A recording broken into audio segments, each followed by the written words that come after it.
So, good morning, everyone. And we're continuing. We did a little succession of meditations, the basis for generating Bodhicitta. And today we're going to do two of the points around self-cherishing. So, let's just take refuge together.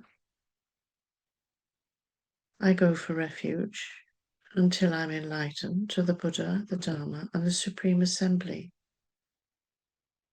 By my practice of giving and other perfections, may I become a Buddha to benefit all sentient beings.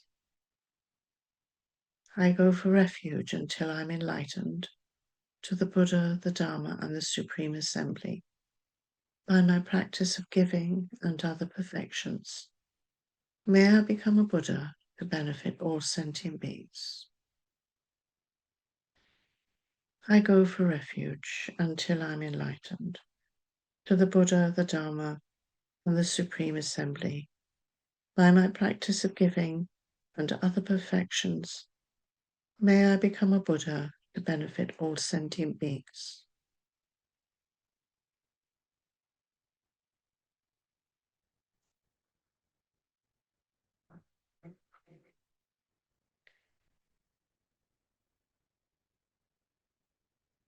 So in this meditation, we are considering self-cherishing,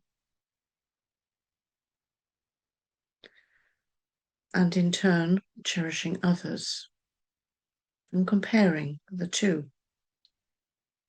to really bring home to our hearts that a life dedicated to generating bodhicitta, it is for the benefit of all sentient beings. So the refuge prayer comes clearly into focus.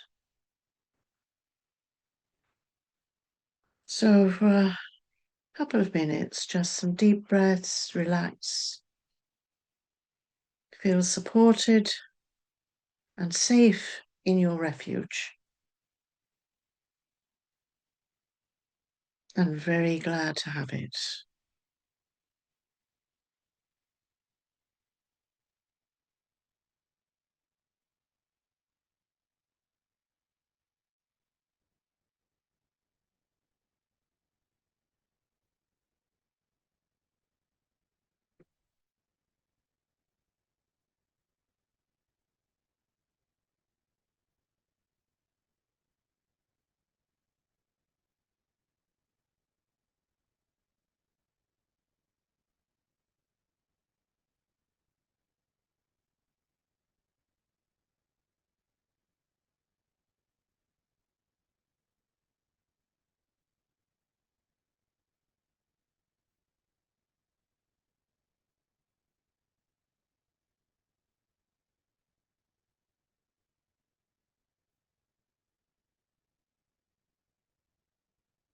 And make your motivation really clear in your mind.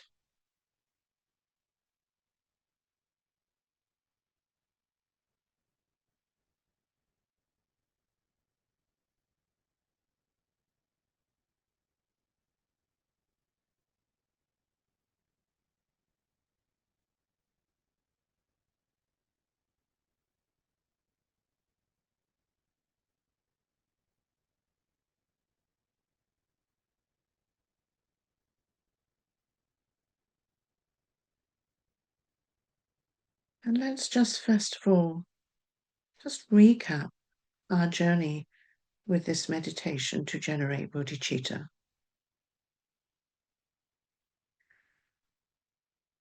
We started by recognizing sentient beings as our mothers and the kindness they have shown us. So I just want you to, in order to generate something really genuine, play out a little scenario in your mind, which you may well have experienced in your life, of you're walking down a street and somebody's coming towards you and you don't recognize them at all. But as they get closer, I remember They used to be my friend, someone you know, and how that feeling in you changes when you remember.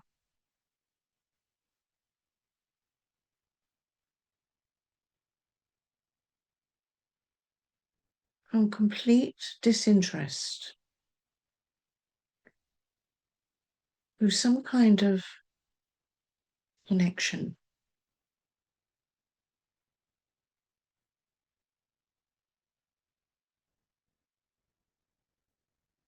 Not just generate that feeling, be very clear on the change.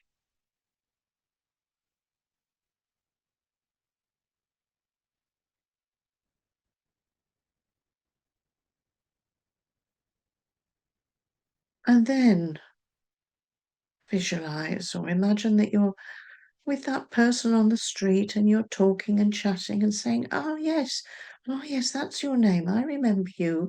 You used to, and you connect. And at some point, you remember that they did something for you, perhaps lent you some money or helped you when you were down, and how that feeling changes your relationship to that person. And you immediately want to say, "You were so kind to me. Can I get you a coffee? Can I do something?" You want to repay their kindness. Generate that feeling of really wanting to repay them.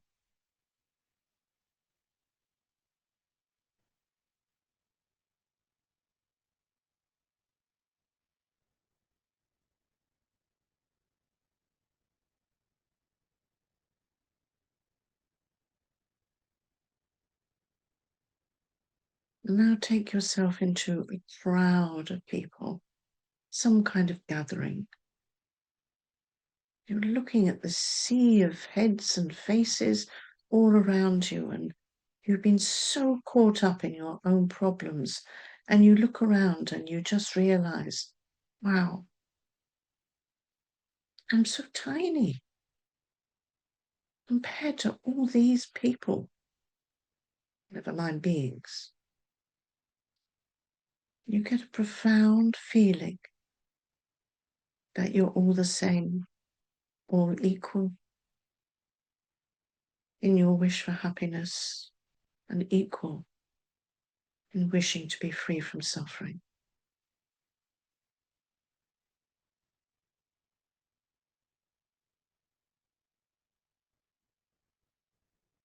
So the logical step from those 3 steps, remembering, wishing to repay, and equalizing and exchanging self with others,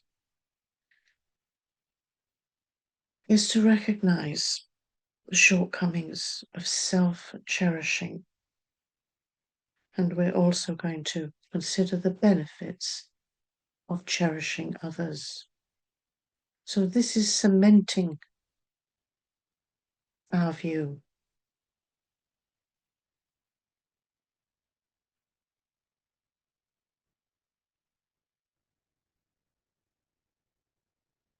So we go back to that sea of beings and your little head somewhere amongst them. And how you have lived as if you are the center of the universe. And now you are just, you can see, you're just a dot joining up with all the other dots to make such a complex, infinite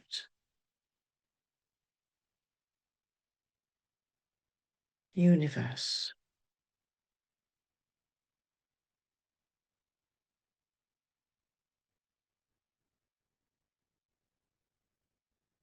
And let's face it, where has self-cherishing got you?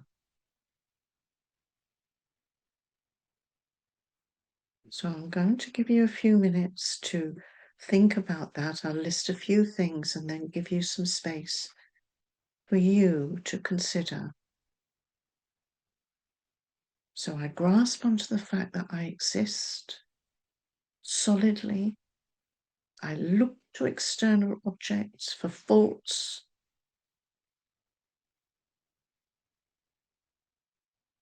I never think I'm at fault.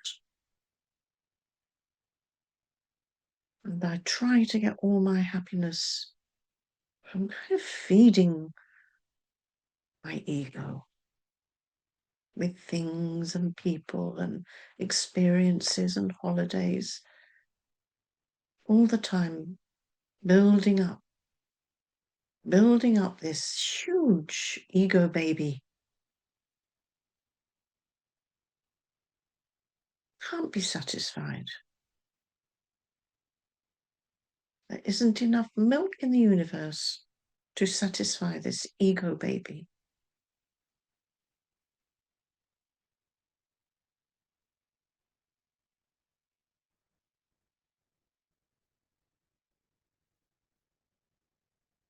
So meditate on what that means to you for a few minutes.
And then consider the self-cherishing conceptions.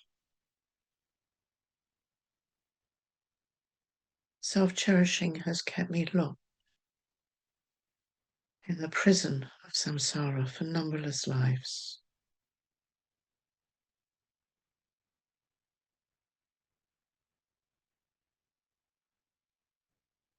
Understand what is meant by the prison of samsara.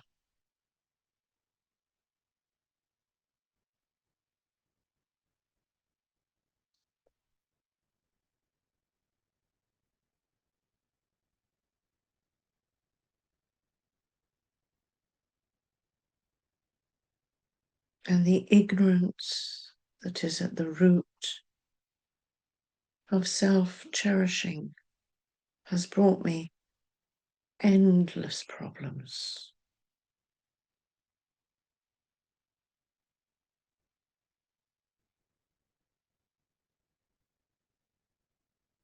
Has brought me attachments and aversions.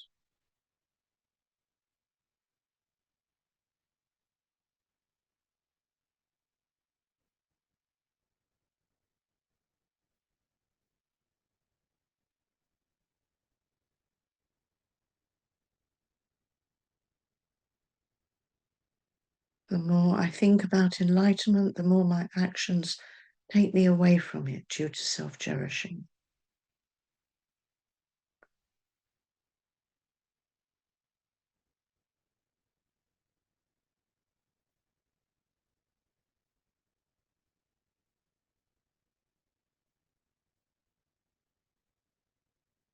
Self-cherishing gets in the way of meditation and realizations. It's like a huge wall without a door.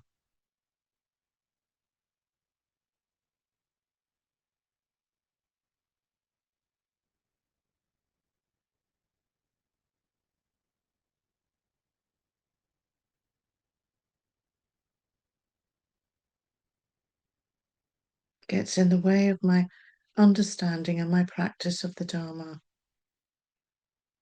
And I don't really get the full joy of temporal happiness because it gets in the way to spoil things.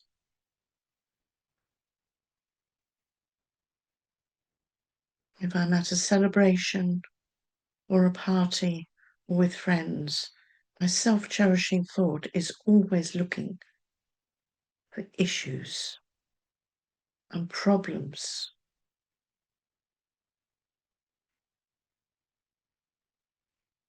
So negative.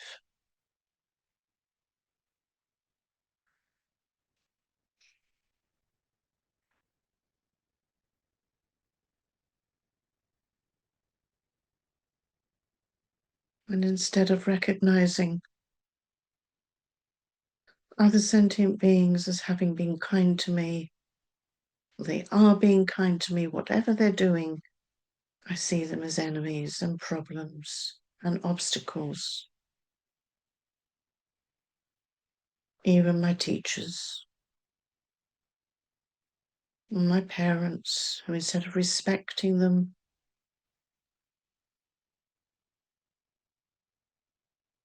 I blame them. My brothers, my sisters, all of them, they're all problems.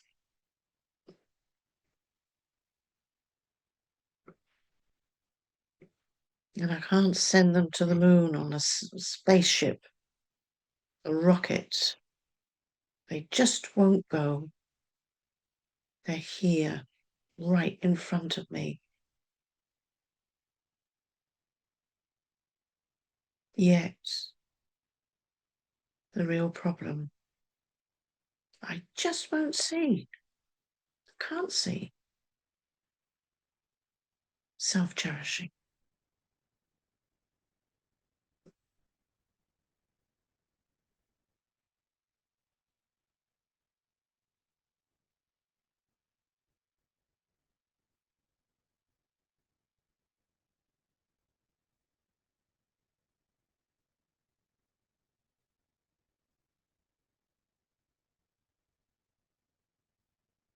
So I consider the benefits of cherishing others. If that's such a problem,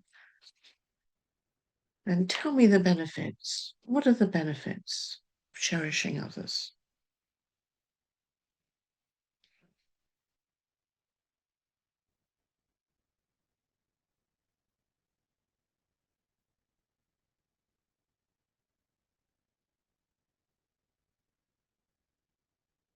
We say it in our refuge prayer every day.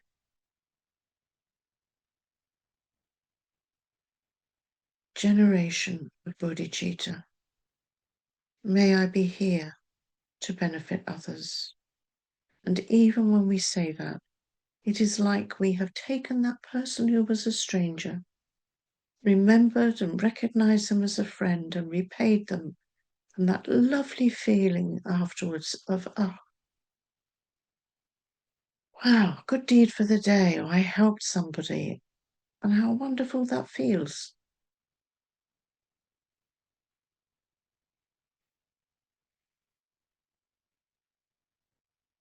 So that's one huge benefit of cherishing others, is the joy it gives us, is the joy in receiving or in giving.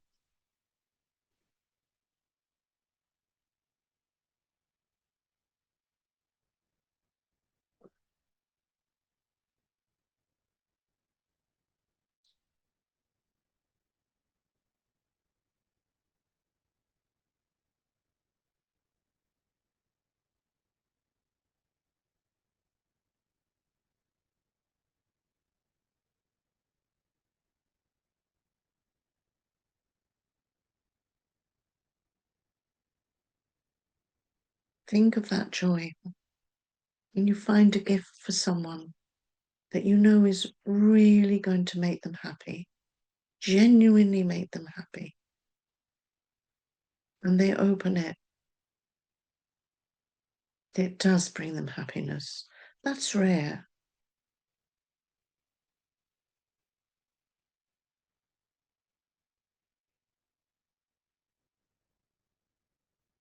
And when you cherish others, you're bringing them the gift of love and compassion.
And we use as our role model a Buddha like Kara.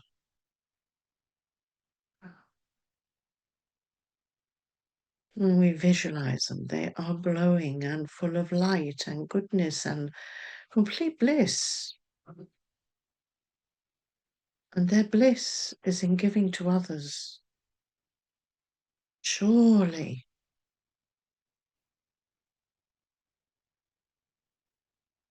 that is what we wish for ourselves. And then the irony of finally understanding that giving up self-cherishing brings us all the joy and bliss we have searched for in all the wrong places, due to the ignorance of self-grasping and self-cherishing. And if you wish, you can visualize your deity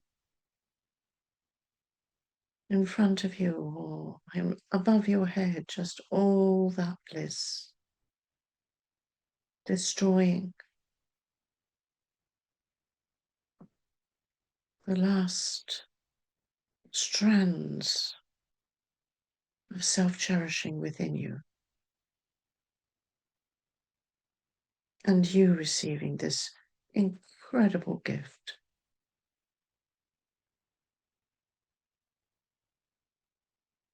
The generation of Bodhicitta.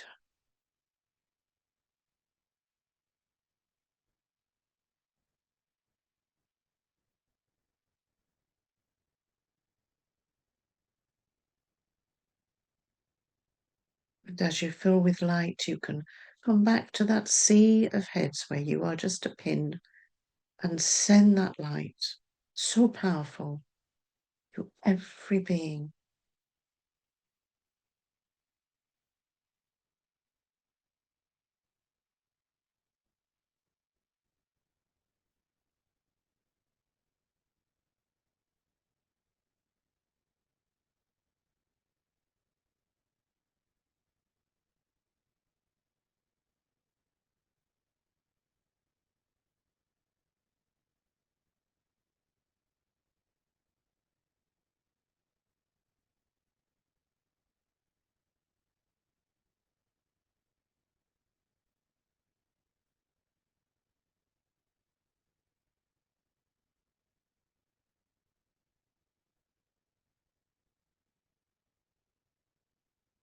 Dissolve them all into light and bring them into your heart, where there is no more self-cherishing.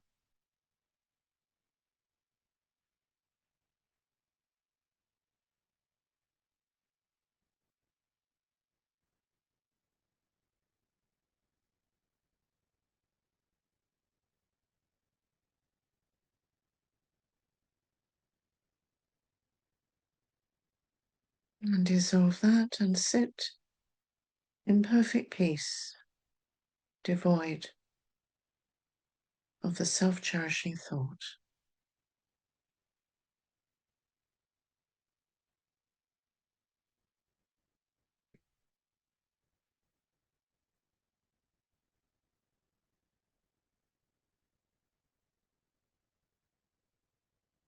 Rededicate. Please bless me to be able to hold sentient beings dearer than my life, even should they all rise up against me as enemies, by seeing that the thought of taking the greatest care of sentient beings and leading them to enlightenment is the door to infinite knowledge.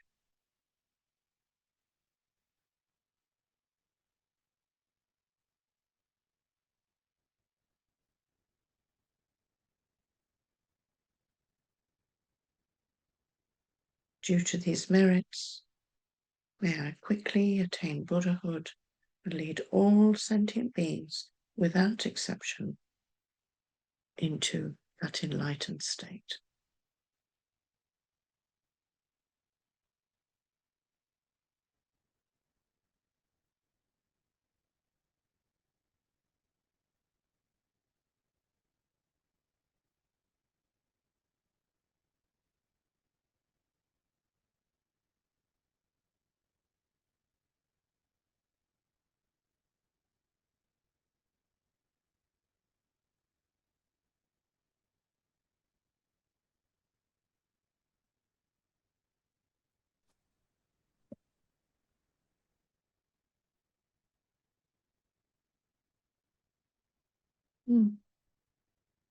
Just having a look at you all.